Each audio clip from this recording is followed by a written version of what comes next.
আজি ধৰক smart meter আৰু জেনেৰেল মিটাৰ লৈ পেলাই যিটো ক্ৰিয়া প্ৰতিক্ৰিয়া আজি বহুদিনৰ পৰা এটা চলি আছে। তাৰ পাছতে আমাৰ মাননীয় মুখ্যমন্ত্ৰী ডক্টৰ হিমন্ত বিশ্ব শৰ্মা ডাঙৰীয়াই কৈছিল যে প্ৰত্যেকজন বিধায়কৰ ঘৰত 2টা মিটাৰ পেৰেলেলি লগোৱাৰ এটা ব্যৱস্থা কৰিব কৈছিল, যাতে 2টা মিটাৰ চাই থাকিলে আপোনাৰ ধৰা পৰিব।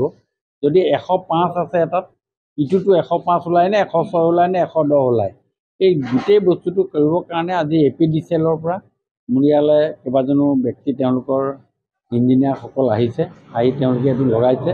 তেওঁলোকে লগোৱাৰ পাছত আকৌ এটা সময়ৰ পাছত এইটো তেওঁলোকে খুলিব।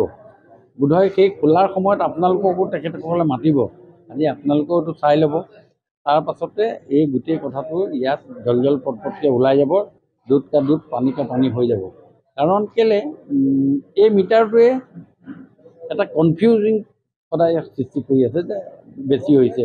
কোনোবাই কৈছে, কোনোবাই বেছিকেলি কৈছে কথাটো, কোনে কেলকুলেটিভলি কৈছে নে নাই, কি হৈছে এই গোটেই কথাটো চাবৰ কাৰণে মুখ্যমন্ত্ৰী মহোদয়ে যিটো কৈছে তাত সন্মতি প্ৰকাশ কৰি আজি মোৰ ঘৰতো যি লগোৱা ব্যৱস্থা কৰিছে মই সন্মতি প্ৰকাশ কৰিছোঁ। আৰু মোৰ ঘৰত লগোৱাৰ পাছত যি ধৰণে চাই চিতি তাৰ ওপৰতো এটা প্ৰতিবেদন নিশ্চয় চৰকাৰৰ তালৈ যাব। অসম চৰকাৰ দুজনকৈ সেইটো চাওক, অফিচিয়েলি কোনো এইটো তেনেকুৱা কোনো কথা এতিয়ালৈকে হোৱা নাই। কোনোবাই এই যি কথাটো আপোনালোকে কৈ আছে যে মন্ত্ৰী ঘৰত হৈছে, অমুক হৈছে, মই এইবিলাক বিষয় লৈ পেলাই মই এতিয়া একো কমেণ্ট দিব নোখোজোঁ।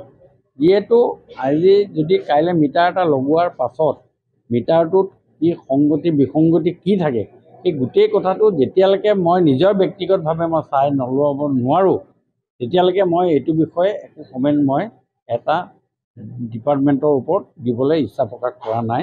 যেতিয়া হ'ব তাৰ ওপৰত মই তেতিয়া কমেণ্ট দিম। আজি ধৰক স্মাৰ্ট মিটাৰ আৰু জেনেৰেল মিটাৰ লৈ পেলাই যিটো ক্ৰিয়া প্ৰতিক্ৰিয়া আজি বহুদিনৰ পৰা এটা চলি আছে। তাৰ পাছতে আমাৰ মাননীয় মুখ্যমন্ত্ৰী ডক্টৰ হিমন্ত বিশ্ব শৰ্মা ডাঙৰীয়াই কৈছিল যে প্ৰত্যেকজন বিধায়কৰ ঘৰত 2টা মিটাৰ পেৰেলেলি লগোৱাৰ এটা ব্যৱস্থা কৰিব কৈছিল, যাতে 2টা মিটাৰ চাই থাকিলে আপোনাৰ ধৰা পৰিব। যদি 105 আছে এটাত, ইটোতো 105 ওলায় নে 106 ওলায় নে 110 ওলায়, এই গোটেই বস্তুটো কৰিবৰ কাৰণে আজি APDCL পৰা মোৰ ইয়ালৈ কেইবাজনো ব্যক্তি তেওঁলোকৰ ইঞ্জিনিয়াৰসকল আহিছে, আহি তেওঁলোকে এইটো লগাইছে। তেওঁলোকে লগোৱাৰ পাছত আকৌ এটা সময়ৰ পাছত এইটো তেওঁলোকে খুলিব। বোধহয় সেই খোলাৰ সময়ত আপোনালোককো তেখেতসকলে মাতিব, আজি আপোনালোকেও এইটো চাই ল'ব। তাৰ পাছতে এই গোটেই কথাটো ইয়াত জল পটপটকৈ ওলাই যাব, দুধ কা দুধ পানী কা পানী হৈ যাব। কাৰণ কেলে এই মিটাৰটোৱে এটা কনফিউজিং সদায় সৃষ্টি কৰি আছে যে বেছি হৈছে।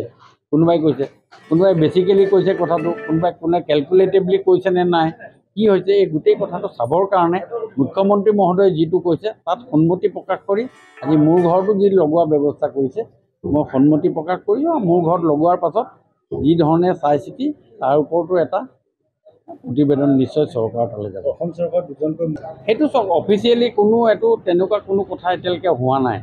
কোনোবাই এই যি কথাটো আপোনালোকে কৈ আছে যে মন্ত্ৰী ঘৰত হৈছে, অমুক হৈছে, মই এইবিলাক বিষয় লৈ পেলাই মই এতিয়া একো কমেণ্ট দিব নোখোজোঁ।